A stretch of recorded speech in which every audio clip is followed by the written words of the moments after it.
आज डॉक्टर साहब हमने जो टॉपिक किया है वो कैंसर के हवाले से है, तो फिर मैं यही कहूँगा कि रोज़े के हवाले से हम बात शुरू करते हैं कि कैंसर का जो मर्ज़ है वो रोज़े के हवाले से थोड़ा सा बताइएगा, उसकी क्या कोई फ़वाइद हो सकते हैं उस मर्ज़ में पेशेंट्स को।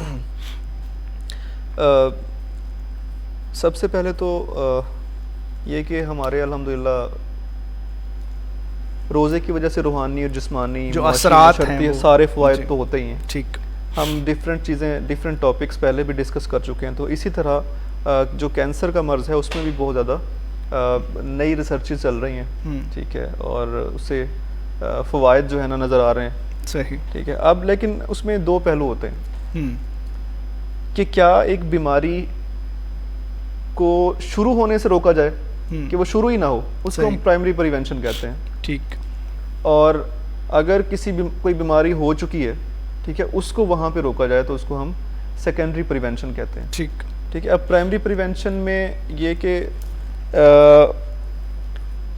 एक साइंटिस्ट हैं, उनको नोबेल प्राइज़ मिला है, जापान के हैं, योशिनोरी योशोमी उनका नाम है। बड़ा मुश्किल नाम है। मुश्किल ज़ाहिर नाम है, लेकिन उन्होंने काम भी बड़ा मुश्किल किया है। अच्छा जी। तो उनको नोबेल प्राइज़ मिला एक टॉपिक के ऊपर जिसमें उन्होंने ये डिस्कवर किया कि इंसानी जिस्म के अंदर जो है एक प्रोसेस होता है ऑटोफेजी। ठीक। ऑटोफेजी जो हमारे दोस्त जो पढ़े लिखे और मेडिकल से जिनका ताल्लुक है उनको आइडिया है। ऑटोफेजी का मतलब होता है जिस्म के सेल जिस्म के दूसरे सेल्स को खाना शुरू कर देते हैं। हाँ, ठीक है। तो अब ये शुरू कैसे होता है? तो ये उन्होंने बताया कि जब हम फास्टिंग करते हैं ना तो तब ये प्रोसेस शुरू होता है। अच्छा, ठीक है। अच्छा, अब फास्टिंग कितनी करनी है? 20 से 25 दिन की फास्टिंग अगर हम करते हैं तो जो जिस्म के गले सड़े सेल हैं या गले सड़े हिस्से हैं उनको हमारे जिस्म के सेल जो हैं वो खाना शुरू कर देते हैं, सफाई का अमल शुरू कर देते हैं। सही, मतलब जो हम इस्लाम में जो तादाद बताई गई यानी 1 महीना अप्रोक्सीमेटली 1 मंथ। तो अब वो जो गले सड़े जो मादे हैं उनके खाने का अमल है उसको ऑटोफेजी कहते हैं। और यही जो बेस है, यही जो थ्योरी है, यही बुनियाद है इस चीज़ की कि जो लोग रोज़े रखते हैं उनको जो कैंसर होने के चांसेस भी जो हैं वो कम हो जाते हैं। अच्छा, माशाल्लाह माशाल्लाह, तो बड़ी बरकत है। हाँ जी, इस थ्योरी के ऊपर उनको नोबेल प्राइज़ भी मिला है। आप इंटरनेट पे भी जाके सर्च कर लें तो उनकी स्टडी भी और उनके नाम के साथ जो है ना वो मतलब आप देख सकते हैं। सही। तो हमारे अल्हम्दुलिल्लाह अब उसका मकसद समझ में आता है कि अल्लाह ताला ने रोज़े क्यों फ़र्ज़ किए हैं और 30 रोज़े क्यों फ़र्ज़ किए हैं। बिल्कुल सही, बिल्कुल सही। तो बाकी जो दूसरा पहलू वो ये है कि अब अगर किसी को कैंसर हो गया, ठीक है, क्या उससे इसको फ़ायदा पहुंचता है कि नहीं इलाज में? यानी इलाज में जी। अच्छा, अब इलाज के अंदर ना कैंसर की कुछ चीज़ें होती हैं कि एक रेडियोथेरेपी होती है, यानी जो शुआओं के ज़रिए इलाज होता है। एक होती है कीमोथेरेपी। ठीक। उसमें केमिकल से या जो दवाइयाँ हैं या जो इंजेक्शंस हैं, ठीक है, उनके ज़रिए जो इलाज होता है कैंसर का उसको कीमोथेरेपी कहते हैं। आपने देखा होगा मतलब कमर्शियल्स के अंदर भी आजकल ऐड चल रहे होते हैं मुख्तलिफ जो मतलब हॉस्पिटल्स हैं उनके, कि उसके अंदर वो केमिकल्स इतने ऐसे साइड इफ़ेक्ट उनके होते हैं कि उनसे बाल झड़ जाते हैं और काफ़ी कम वीकनेस आ जाती है, बुखार वगैरह रहता है। तो बहुत सारे उनकी वो भी होते हैं, साइड इफ़ेक्ट्स भी होते हैं। ठीक। अच्छा, अब वो इतनी सारी दवाइयाँ जो खा रहे होते हैं तो कुछ दवाइयाँ हैं वो जो रिस्पॉन्ड मतलब करती हैं, हर पेशेंट को सूट नहीं करती।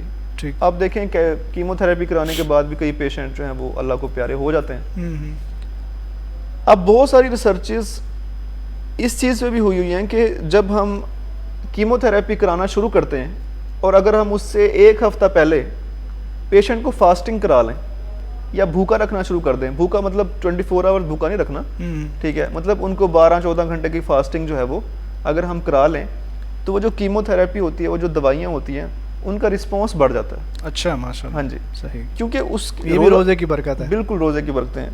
देखें, रोज़े की बरकतें तो बेतहाशा हैं, बस हमें ढूंढने की ज़रूरत है। सही। ठीक है। अब रोज़ा जो है उसकी वजह से होता क्या है, जो हमारे रिसेप्टर सेल्स हैं, ठीक है, जहाँ पे जाके दवाइयाँ अटैच होती हैं, लगती हैं और अपना काम शुरू करती हैं, वो रिसेप्टर जो है ना सेंसिटिव हो जाते हैं। सही। यानी वो ज़्यादा रिस्पॉन्स करना शुरू कर देते हैं भूख की वजह से। तो इसी प्रोसेस को जो है ना वो वेस्ट के लोग जो हैं वो यूज़ करते हैं और पेशेंट को उसको इंटरमिटेंट फास्टिंग जो है ना उसके लिए इस्तेमाल करते हैं। ठीक। और उससे जो है ना फ़ायदे हासिल करते हैं। ठीक हो। तो जो हमारा इस सेगमेंट का मकसद सिर्फ ये नहीं कि लोगों को हम सेहत के बारे में बताएं, बेसिकली हम एक तरह से रोज़े की अहमियत को जो है ना वो बढ़ा रहे हैं, उसको उजागर कर रहे हैं, ताकि जो हमारे दोस्त रोज़े नहीं रखते, ठीक है, वो रोज़े रखना शुरू करें, ताकि उससे, और एक स्टडी से ये भी प्रूफ हुआ कि जो लोग रोज़े रखते हैं, ठीक है, उनके रोज़े रखने की वजह से जो लोग रोज़े रखते हैं और जो नहीं रखते, तो जो रोज़े रखते हैं उनमें कैंसर होने के जो चांसेस हैं वो कम हो जाते हैं। माशाल्लाह। तो ये सारी जो है ना रोज़े की ज़ाहिर है बरकतें हैं जी बिल्कुल। बस हमें तलाश करने की ज़रूरत है। वो इसलिए तो कहते हैं ना कि दीन मुकम्मल एक ज़ाब्ता हयात है, और उस पर अगर हम चल के, और जिस तरह प्यारे नबी की सुन्नतें हैं, वो जिस तरह आज सर्च हो रही है और पता चल रहा है कि वो जो आज से 1400 साल पहले हमारे आका नबी सल्लल्लाहु अलैहि वसल्लम ने एक बात कह दी थी जो हमारे पास सुन्नत की उसमें शक्ल में मौजूद है, अगर हम उस पर अमल करते हैं तो ये हम सुन्नत पे सवाब की नीयत से कर रहे होते हैं, लेकिन दुनियावी फ़वायद हमें जो है वो जो मेडिकल आज प्रूव कर रही है वो हमें पहले से ही बता दी है। इसमें मैं एक और चीज़ भी ऐड करना चाह रहा हूँ, वो ये है कि हमने पहले डिप्रेशन का भी एक सेगमेंट किया हुआ है। जी ठीक है, एंग्जाइटी डिप्रेशन का। अच्छा, एक तो रोज़े से ये फ़ायदा होता है ना कि दवाइयों का रिस्पॉन्स बढ़ जाता है। दूसरा उसका फ़ायदा ये भी होता है कि बाज़ दफ़ा कुछ ऐसे पेशेंट होते हैं जो कैंसर से रिकवर तो कर लेते हैं दवाइयों के ज़रिए, उन चीज़ों के, डिप्रेशन से रिकवर नहीं कर सकते। सही सही। यानी कैंसर की वजह से जो नफ्सियाती बीमारियां हैं वो फिर उनके साथ साथ जो है ना वो चलती रहती हैं। तो जो लोग रोज़े रखते हैं, एक तो दवाइयों का रिस्पॉन्स बढ़ा, दूसरा वो अल्लाह के करीब अपने आप को महसूस करते हैं, तो वो जो मौत का खौफ होता है ना वो भी एक कम हो जाता है। बिल्कुल ठीक है, मतलब उनको ये लगता है कि अब मतलब अल्लाह के हम कुर्ब हमें हासिल हो रहा है, अल्लाह ताला के जो सारे जो अल्लाह ताला ने फ़र्ज़ की हैं चीज़ें वो हम पूरी कर रहे हैं। ठीक है, तो एक रूहानी और ज़हनी सुकून भी हासिल होता है। दूसरा जो नफ्सियाती बीमारियां हैं, तो इनका जो लेवल है, इनकी जो इंटेंसिटी है वो कम हो जाती है बिल्कुल रोज़ा रखने की वजह से। बिल्कुल सही।